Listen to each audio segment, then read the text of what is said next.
Hey, darlings. So, a while ago, I talked about how my May challenge was to have a happy ending every day. And so today is May 31st currently, and I wanted to do a recap on how it all went. First, I wanted to explain why I decided to give myself that challenge. I was getting really in my head. So I have kind of a busy life. I have a full-time job, and I narrate, and I write, and I do other stuff. And so trying to get all of that done in a day just kind of took up everything, and I was less in my body. And considering I write spicy books, I felt like I was missing that spice in my life, and like, that will not do. Let's fix it. And so the first bit of it, a good chunk of it, I was kind of like, I haven't done this yet. I have to go have my fun time. And I kept putting it off, and it was kind of challenging. And having that added pressure made it a little bit more difficult because I have a harder time finishing in general. There was like a spat of a few weeks where it was actually really easy and fast. And I attributed it to Wim Hof breathing, because when I'm doing that, first of all, you're taking in a whole bunch of oxygen. And then when I would hold my breath, I would feel like this feeling of needing to breathe in the chest. But then an interesting tingle would happen. And I was like, oh, maybe the mix of the oxygen and the special tingle kind of helped. But then it went away and I had more difficulty again. And so I've been really trying to dive into listening to my body and figuring out what's going on. And I think a lot of it was just tensing up too much. And I realized if I kind of relax things a little bit, it seems to help. But I did notice in the last like week or so of this month that I was just naturally feeling a little bit spicier, a little bit sexier, a little bit more sensual. And I think my body started to realize, like, oh yeah, this is a thing that we like. So instead of being so in my head, I was able to get more in my body and just feel that energy more, because that's something I really enjoy. I feel like it's just a really natural part of who I am. And so when I am not in that space, oh, cool. My partner's doing something. So when I'm not in that space, everything feels really off and life feels a little bit more flat. So having that spice in my life just makes everything feel more alive and more exciting, and that life is more engaging, if that makes sense. So it was definitely a thing that I have enjoyed, obviously, but there were parts where it was really stressful because I was like, come on, body, just get with the program. But yeah, today is the last day, so I still have one more to do.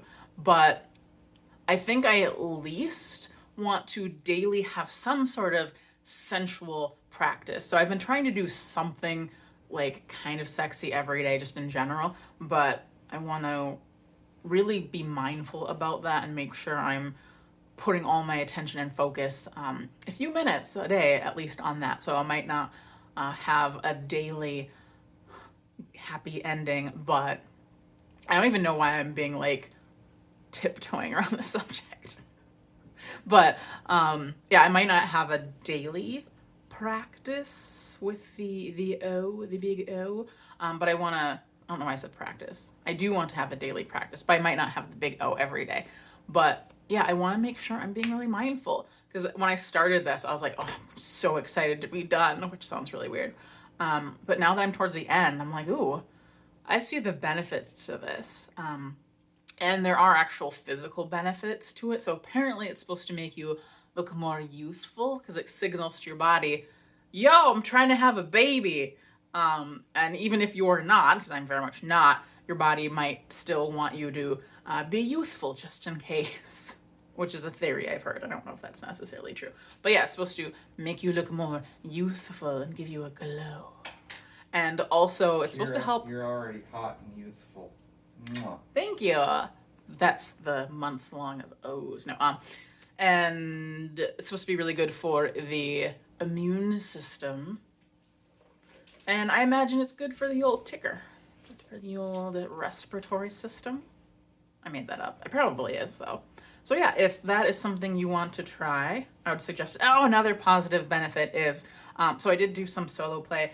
I did do a lot of partnered play, and I do feel closer to my partner because we definitely were intimate more often than usual. I almost feel like not almost, like I think he did say that he felt a little pressured to help because I'm like, I can do this on my own. Like, I love the help, but I mean, I got this if I need to. But he wanted to help. He didn't want to like leave me high and dry.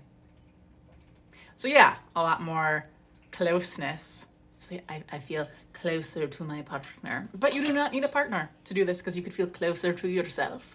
So yeah, benefits. The only cons are it takes time, and if you are more prone to being like and having like too much pressure on yourself, like that part is tricky. But I'm trying to relax. I'm trying to let everything soften. So yes, that is my thing. What am I doing for next month? What am I doing? I am going to turn my day upside down as far as how I do things. So normally what I do is I always do my morning, almost always do my morning routine right away, and then I will try to do my writing and narrating after, because those are really important to me. I want to make those a priority, but there's things I need to do every day as well. And so like if there's any paperwork stuff I have to do, at night I do stretching and foam rolling, and I hang upside down on my yoga swing. And then some days I might do like kettlebell swings or weight training or things like that. And then on my social media stuff, and I would just wait until like the very last minute, and that was always stressful. And I was like, what if I do that stuff first? Like I make that my priority, and then I'm just done once those are done, and then I get to do my writing and narrating, which I enjoy. I never feel like, oh, I have to go do this. Like it's always like, woo, I get to do this. And so in my head, it feels counterintuitive because the writing and narrating feel like they should be the priority. But if I already have to do those things, why not get them done first? So I'm going to give that a try. Just flip my day around. So we'll see how that goes. I will keep you posted. All right, bye bye.